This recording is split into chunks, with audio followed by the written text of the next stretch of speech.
सुंदर मास्टर एक लाइन गीत बजाओ थुआ का गीत का लाइन हम मास्टर कोनो मेहरारू कहतिया हाय हाय हाय हाय हाय ये कहलेस हो मना कहिनी पूर्वमा न जई हाय पिया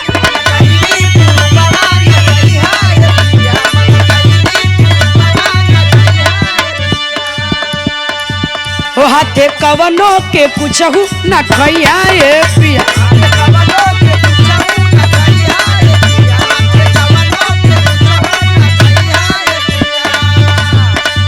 हो मना कहिनी पूर्वमा न जइहा ये पिया हाथे कवनो के पूछहु न खैया ये पिया बला मुँह क्या बिगड़स बंग लिहिनिया रे बंग लिहिनिया चिता बदली खिया के मजा मरलस रे लिहिनिया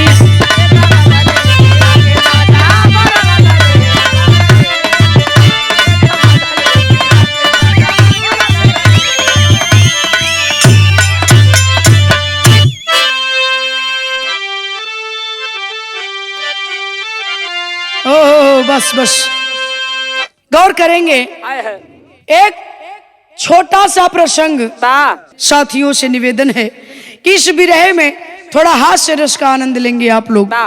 दो लाइन का भूमिका है मास्टर और गंगा कैसेट के सौजन्य से ही बिरहा आप लोगों के बीच में जात बा जो ना बिरहा के रिकॉर्डिंग नई दिल्ली में ये आप लोगों के बीच में करके भेजता नहीं आशा ना विश्वास बाकी पसंद आई।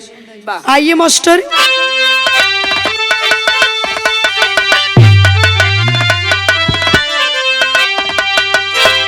चर्चा जिनकी थी दूर दूर अरे चौधरी जगन्नाथ मशहूर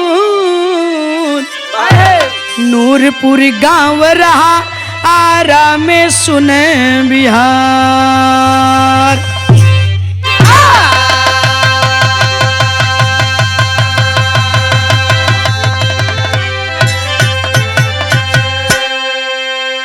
भैया बिहार प्रांत के आरा जिला की कहानी हो। एक बड़ा चर्चित गांव नूरपुर वो नूरपुर में एक जगन्नाथ नाम का आदमी और बात विचार से उनकर नौवा जगन्नाथ चौधरी पड़ गया। जगन्नाथ चौधरी का बड़ा दूर दूर ले चर्चा रहे केहू का कौनो भी प्रकार का समस्या रहे पंचायत रहे जब ले चौधरी न जाए तब ले ओकर समस्या हल न हो। इतना नामी रहा चौधरी जगन्नाथ। यहाँ एक लाइन बड़ा नामी गजल भी लगल मास्टर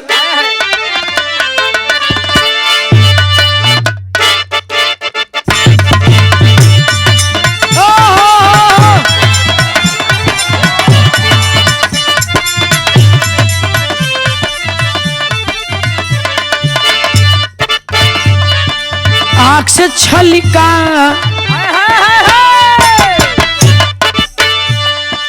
आँख से छलका आंसू जहाँ टपका शराब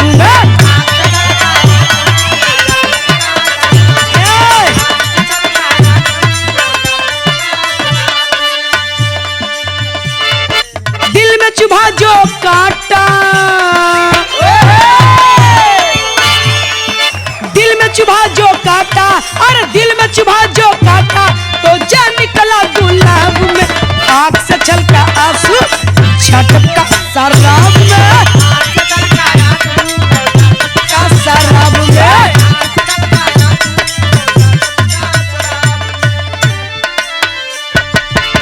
लेकिन ये गजल है छोड़ दा बड़ा सुंदर दो लाइन बिरहा का भाव कवि जी लिखत हुए का लिखल गईलावा हाय हाय हाय थे न्याय मसीहा अल्लाह अरे थे न्याय मसीहा आला जनता जुटती दरबार में जनता जुटती दरबार में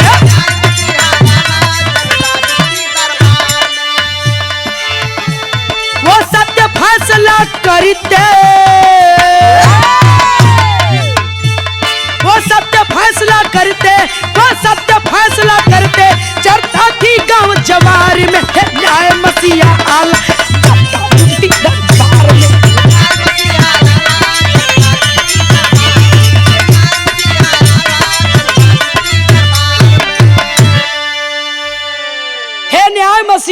ज्यादा जनता जुटती दरबार में, वो सत्य फैसला करते, चर्चा थी गांव जवार में। इतना सही बोले चौधरी जगन्नाथ, बड़ा चर्चित आदमी रहलन। ए बाबू बतौली न कि केहू का समस्या कैसनो पंचायत रह, जब ले चौधरी जगन्नाथ न पहुंचे ओकर पंचायत फरियाबा न करे। यही से बिरहा का कहानी शुरू हो गई। मास्टर का कहानी है आजा?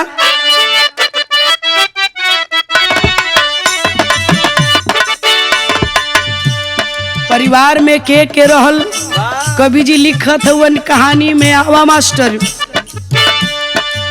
पति पत्नी के बीच एक उनकी बेटी थी,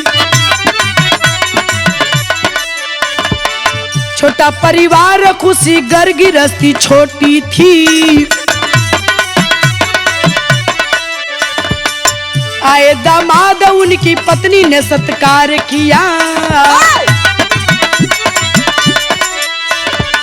व्याकुल हो चौधरी ने तब मन विचार किया। परोस भोजन पति दामाद को बुलाई है,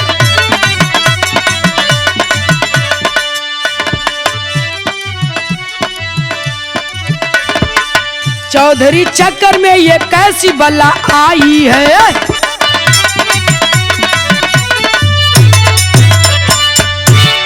घर में कोई ना है, चौधरी का एक चौधराइन, एक चौधरी दूई, एक बिटिया, तीन ये परानी रहलन चौधरी के घरे में।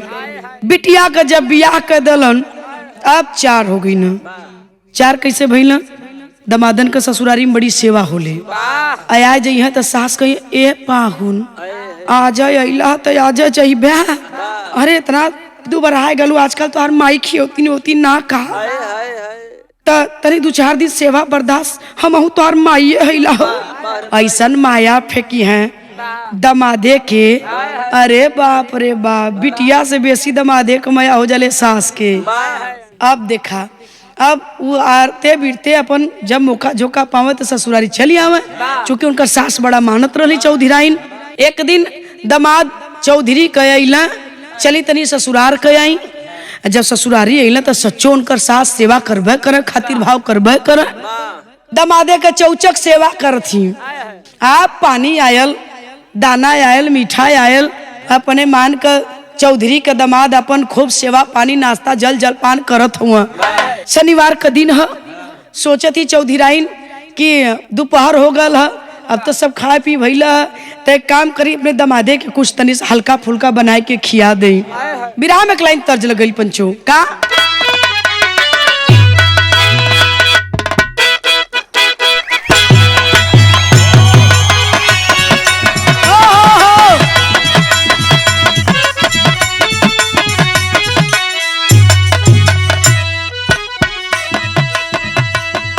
देखा है अशोक भाई, मेहरारून के तनी गर्मी ज्यादा लगला, काहे हो? मर्दन के अपेक्षा मेहरारून के तनी गर्मी अधिक लगेले। अब जवन तोरे समझ में आवत तवन समझा, हम कोड भाषा में बतावत है। वो मेहरारू कहतिया अपनी दुल्हा से का कहलेस,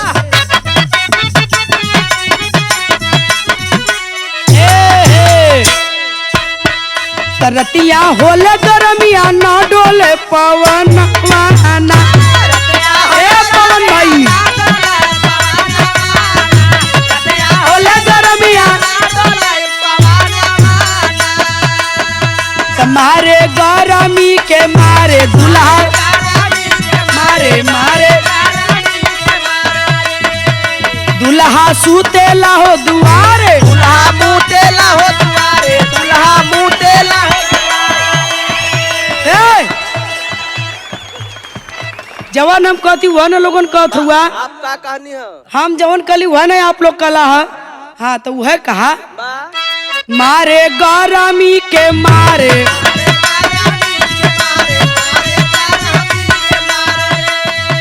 दुल्हा सूतेला हो दुआरे, मुतेला हो दुआरे, दुल्हा मुतेला हो दुआरे। ए भैया भैया हमें कुछ गड़बड़ सुना था ये लोगन का, आपो लोगन के सुना था का? हम कलिए दूल्हा सूते लाहो दुआरे, हम समझी कहा था कि मोते लाहो हम न गाय भी कुलंड बंड हम चला वो है कहा मारे गौरामी के मारे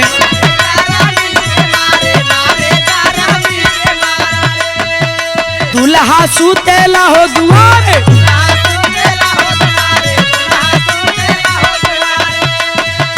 हमके सासन नदिया मारली में आनावा ना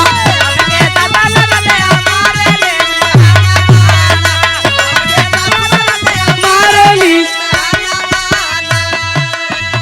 लेकिन हमरे बिरहा पर से धुन सुने में ध्यान न उतरे बाबूजी, ए लिए कहना है, का कहना है सुने।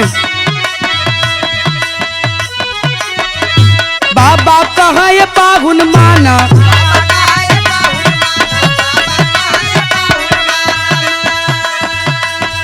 कहानी हमार तनी ध्यान दी हने बाबूजी। इधर अब इन चौधराइन सोचत है कि दमादे के दोपहरिया भइले, खाना उना तो सब खाए के खत्म हो गल, लेकिन दमादे के इतना मानत बानी कुछ बनाए के खिया दे। शनिवार का दिन है, खिचड़िए बनाए के खिया दे। चौधराइन खिचड़ी बनौली, अब बनाए के जैसे ही दमादे के परोस के थरिया में लेके जाए बदे निकलत है, सोचत है कि अरे अरे अरे अरे घिउआ तो डलबे न कैली। यार चौधरी घिउ का बड़ा शौकीन रहला, एक बेटा बहन घिउ उनकर राय ना दूसर का घिउ लिया के चौधरी घरे में चौचक धए दे, बहुत शौकीन घिवे करना जगन्नाथ चौधरी। यार चौधराइन अपने दमादे के खिचड़ी परोस के जब ले जाए लगली, तो वही में बीचे में गढ़ा बना के चौचक पसर भर घी डाल दहली। देखा सास दमादे के बड़ी मानेली, पहले बतौली है। और जैसे ही थरिया लेके जाती दमादे के आगे रखती खाए बदे, चौधरी का दमाद बहन खही वाला हुआ, तब तक चौधरी आई गई। और जब चौधरी अल देखल दमादे के थरिया में खिचड़ी परोसाइल बा, वही खिचड़ी में बीच में गुड़ बना के चौचा के याद पाव घी डालल बा। अब तो चौधरी का पारा हाई, लेकिन बोला तो कैसे बोला, खूब सत हुए भीतर है भीतर ई बुजरी कुल घी हमार अपने दमादे के खिया दे का। मैं अपने मान का खूब सत हुआ यार चौधराइन समझत है, लेकिन मुड़ी यार बाहर कह के बकावत है। यार दमाद उनकर देखल आए गिला, ससुर उठ के गईला गोड़ देला, कहला ठीक है जी अब बचवा निकरा ध्यान तक घीवे पे है। कहला कि अरे कैसन बाबूजी आशीर्वादवा देत का मुड़िया बाहर ताकत हुआ, का मत पूछा हमार जीव समय जरूरत का भयल। कहला पंचायत फरिया के होती, वो पंचायत में जितना बीपी ना बढ़ल उससे बेसी तो घरे आए के बीपी बढ़ गए। कहला आखिर बात का, कहला बताओ में भी हमें सोचे के पड़त कहाँ से शुरू करी, कह दे तो चौधराइन नाराज हो जाइए। यह कुछ सोचता हुआ कहलन का मास्टर तनी भाव लगावा।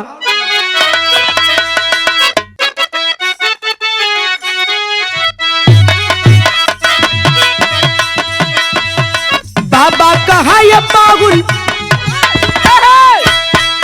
बाबा कहा ये पागुन माना एक बतिया, एक बतिया ना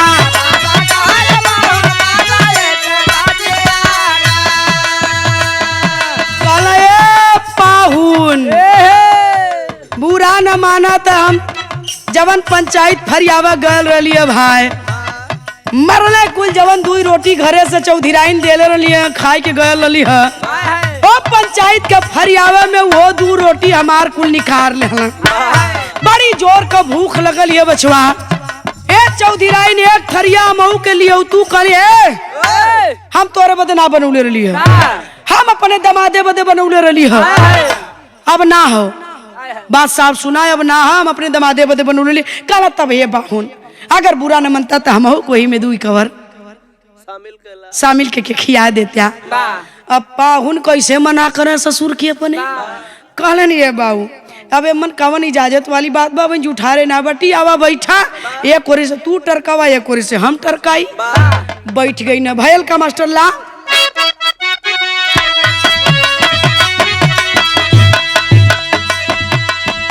खाए बदे बैठल हुवन कहत हुवन ससुर चौधरी का अंगूरी से एक घी टरकाई। बहुत अच्छे लेहला अपने और ढरकाई।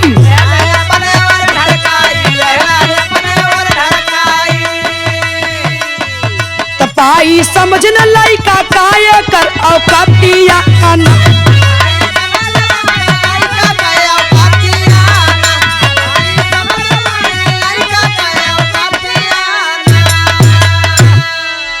हाय हाय हाय बाबूजी गौर करेंगे। इधर चौधरी बैठ तो गई खाए बदे, सामने आमने बैठल हुआ दोनों ससुर दामाद। थरिया एक बा घी बीचे में चौधरी चौचक ठेलले हई। अब चौधरी के मन में अपन मर कसक होत बा कि का करी का करी का करी। कला पाहुन हाँ बाबूजी कला एक ठे हमार तनी बात सुना। वही थरियावा में चौचक कोई घीवा में अंगुरिया डाल के कला पाउन एक बात सुना। घी ढरका लगल चौधरी वरी, घी चौधरी वरी ढरका लगल। अब तो दमाद सोचता कि बुढ़ऊ का करत हुआ तो घीवा ढरका लला अपने वरी। कला एक ठे बात सुना बचवा। अब चौधरी का दमाद कला की बस बस बस ई सोचत हुआ लइका है समझबे का करी करबे का करी। चौधरी सोचला लइका तो लइका ना ई का समझ पाई हमारी चाल। हम चाल चल दिली लइका समझ पाई ना। तक कहला तर्ज यहाँ एक लाइन लग गई मास्टर कवन की थे वा।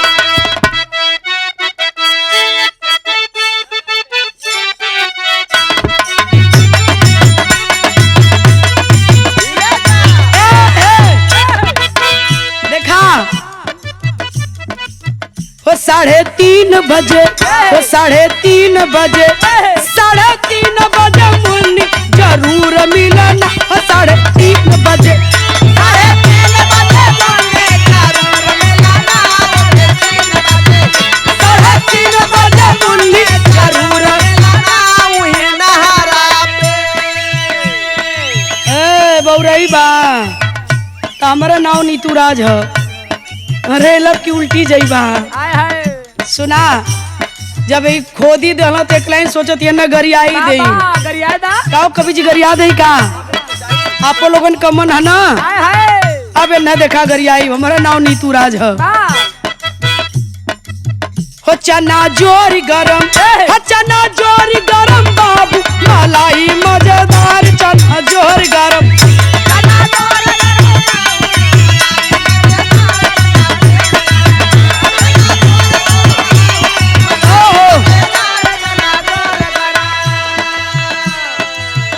मेरा चना बना है आला इसको खाए अशोक साल। इसकी चढ़ी जवानी आई गए कालपुर कलकत्ता। अपनी बहन को बेचे सस्ता, चाहे प्यार करो चाहे शादी चाहे कर लो बाजी। चना जोरी गरम, चना जोरी गरम बाबू मलाई मजेदार। चना जोरी गरम, मलाई मजेदार। चना जोरी गरम।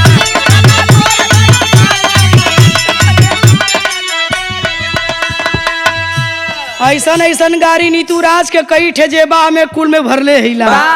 लेकिन आजा बिरहा में भाव हो मास्टर का भयल आजा। हो बुद्धि फेल भइल, हो बुद्धि फेल भइल बाबू सोचल मना। हो बुद्धि फेल भइल,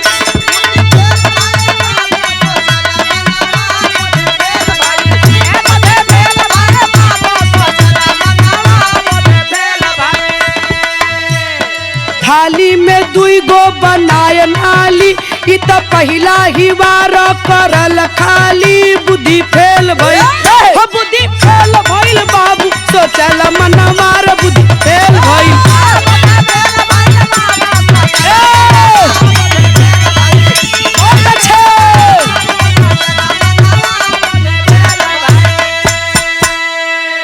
अब सुनाए भैया यार चौधरी कल पहुनी एक बात हमार सुना।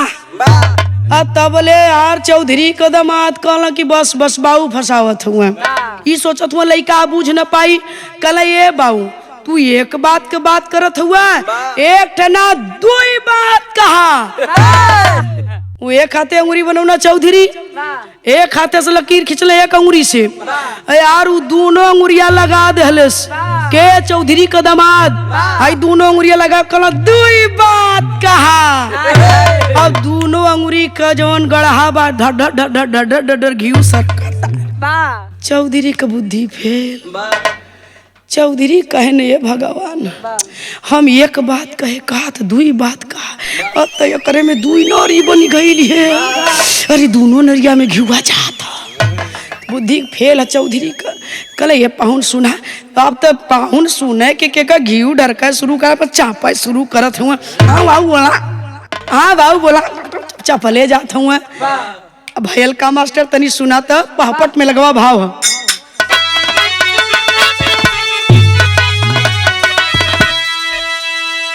टेरी है टेरी ले लिया के कसम से तनी को पीछे ना हटाब एक ना दुई बात तू कहा पिताजी हमसे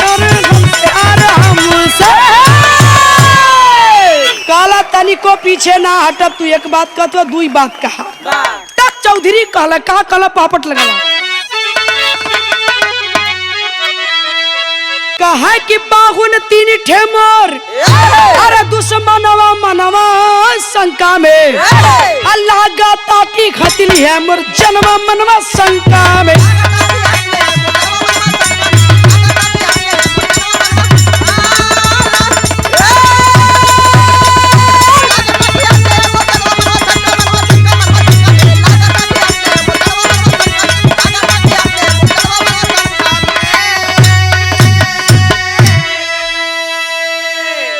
तीन निशान अंगुरी से अपने आगे तकलावे हो अरे देखी नजारा चतुरु पाहुन ठगवन के बतलावे हो हमारे रहत न होई अनुका सनवा मनवा शंका में अरे फेर के खिचड़ी उठा लिए तो छनवा मनवा शंका में।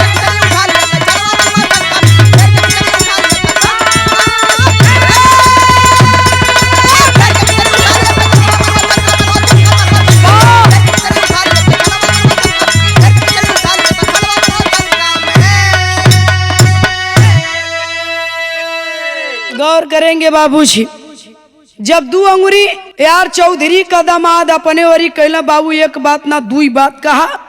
चौधरी सोच में पड़ गया कि दू अंगुरी से गढ़ा बना दिले लाइन खिंचले दू अंगुरी से घी जात बा तक काला ये बाहुन हमार एक गांव में ये समाज में ढेर तना है तीन अंगुरी देखत हुआ यह तीन दुश्मन हुआ।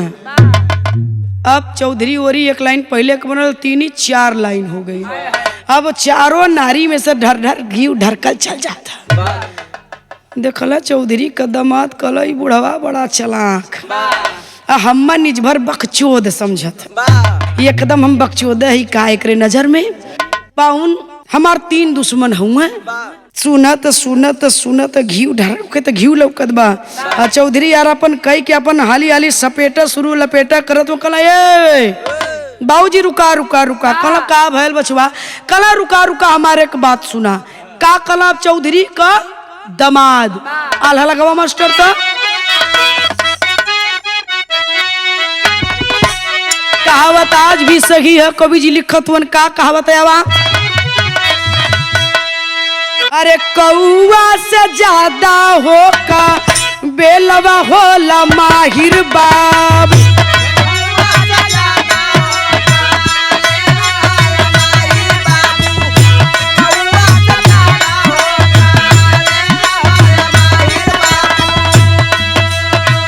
चौधरी पे या कलौला गौलस बारिया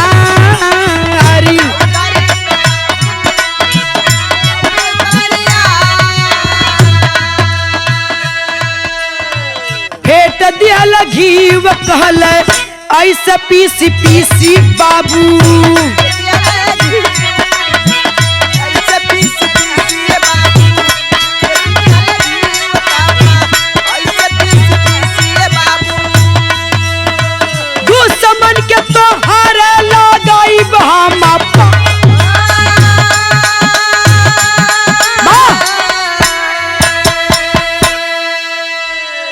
कहला है बाबूजी?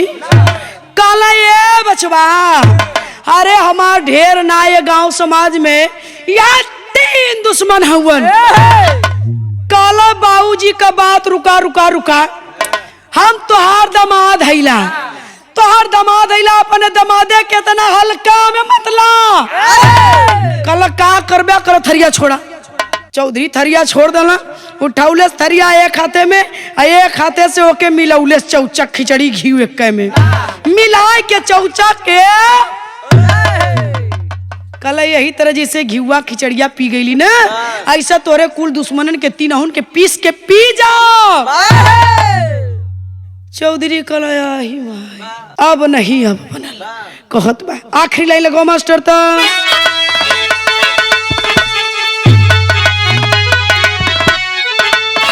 जे भी तो के बाबूजी, अरे देख ऋषि को ओ के पी जाइबा समनवा हम तोहरे पीस के।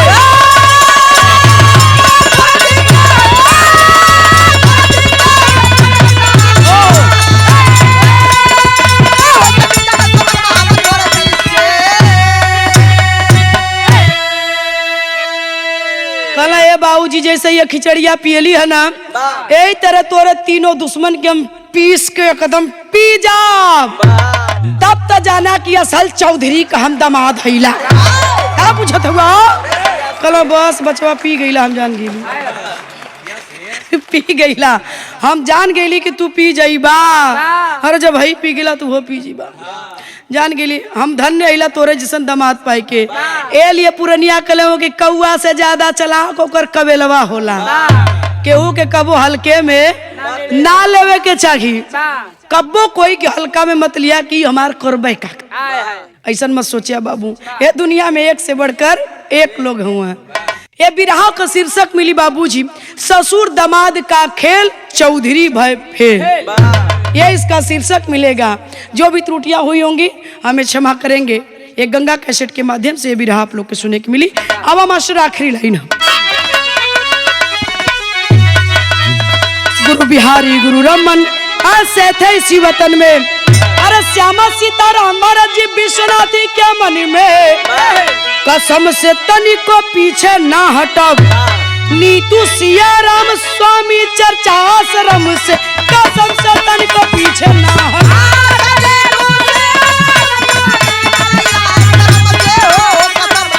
तनिको पीछे ना।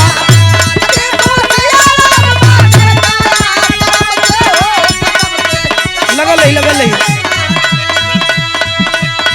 मेरे देश की बेटी पहन के वर्दी हुई फौज में भर्ती, मेरे देश की बेटी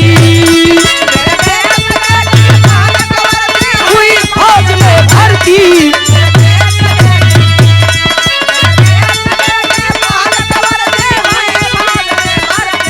मेरे देश की बेटी, मेरे देश की बेटी